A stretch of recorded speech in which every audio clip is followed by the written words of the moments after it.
Ready to move in premium triplex villas at Kollur APR Projects.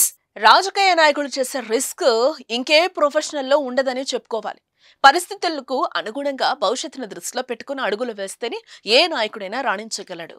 అటువంటి వ్యూహ రచనలో ఆమంచి కృష్ణమోహన్ది అందవేసిన చెయ్యనే చెప్పాలి.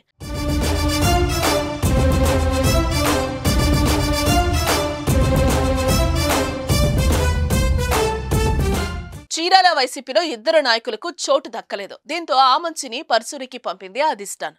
అక్కడ ఎంత చేసినా ఏం చేసినా టీడీపీ సిట్టింగ్ ఎమ్మెల్యే ఏలూరి సాంబశివరావును ఢీకొని గెలవడం సాధ్యం కాదని గ్రహించిన ఆమంచి అక్కడి నుంచి బ్యాక్ టు చీరాల వచ్చేశారు. అయితే చీరాల సీట్ ని సిట్టింగ్ ఎమ్మెల్యే కరణం బలరాం కొడుకు వెంకటేష్ కి ఇచ్చారు.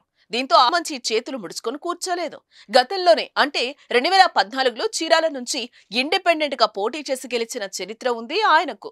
2024 ఎన్నికల్లోనూ ఇండిపెండెంట్ గా పోటీ చేయాలని చూసినా తనకు రాజకీయ జీవితాన్నిచ్చిన కాంగ్రెస్ పార్టీలోకి తిరిగి వెళ్లాలని డిసైడ్ అయ్యారు. తన సొంత నవోదయం పార్టీ గుర్తు ఆటో రిక్షాపై పోటీ చేయాలని భావించిన భారత ఎన్నికల సంఘం ఆ గుర్తును రద్దు చేసిందన్నారు. అందుకే కాంగ్రెస్ పార్టీలో చేరి హస్తం గుర్తుపై పోటీ చేయాలని నిర్ణయించుకున్నట్లుగా ఆమంచి తెలిపారు.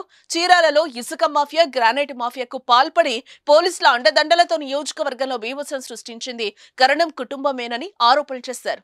కరణం కుటుంబాన్ని ఓడించే అవకాశం కోసం ప్రజలు ఆసక్తిగా ఎదురుచూస్తున్నారని అన్నారు. చెప్పినట్లుగానే కాంగ్రెస్ ఏపీ చీఫ్ షర్మిలను కృష్ణమోహన్ కలిశారు. త్వరలోనే చీరాలలో బహిరంగ సభ ఏర్పాటు చేసి కాంగ్రెస్ కండువా కప్పుకోబోతున్నారు. మాస్ లీడర్ గా చీరాలలో ఆమంచి కృష్ణమోహన్ కు పేరుంది. ఆమంచిని అభిమానించేవాళ్లు, ఆయన అనుచరులు కూడా ఎక్కువగా బీసీ, ఎస్సీ, ఎస్టీ, మైనార్టీలే. అయితే వైసీపీకి బలం కూడా ఆ వర్గాల ఓట్లే. ఆమంచి ఎన్నికల్లోకి దిగితే టీడీపీ కన్నా వైసీపీ ఓటు బ్యాంకుకే చిల్లుపడే అవకాశం ఉందని అనలిస్టులు అంటున్నారు. ఆమంచి కేవలం ఓట్ల మాత్రమే చీల్చితే అది ఇండైరెక్ట్ గా టీడీపీ అభ్యర్థి కొండయ్యకు కలిసొస్తుంది. కూటమి ఎఫెక్ట్ కూడా ఉండటంతో చీరాల్లో టీడీపీ జెండా ఎగరడానికి స్కోప్ అయితే ఉంది. అలా కాకుండా లోకల్ సెంటిమెంట్ వర్కౌట్ అయితే చీరాల ప్రజల ఆమంచిని గెలిపించే ఛాన్స్ ఉంది. నిన్న మొన్నటి వరకు చీరాల్లో వైసీపీ అభ్యర్థి కరణం వెంకటేషే ఫేవరెట్. మాక్సిమం వెంకటేష్ గెలుపు ఖాయమని అంతా అంటున్నారు. ఆమంచి ఎంట్రీతో వెంకటేష్ గెలుపు కోసం రెట్టింపు శ్రమించాల్సిన అవసరం ఉందనేది టాక్. మరి చీరాల పబ్లిక్ ఓటింగ్ ఎలా ఉంటుందో చూడాలి మరి.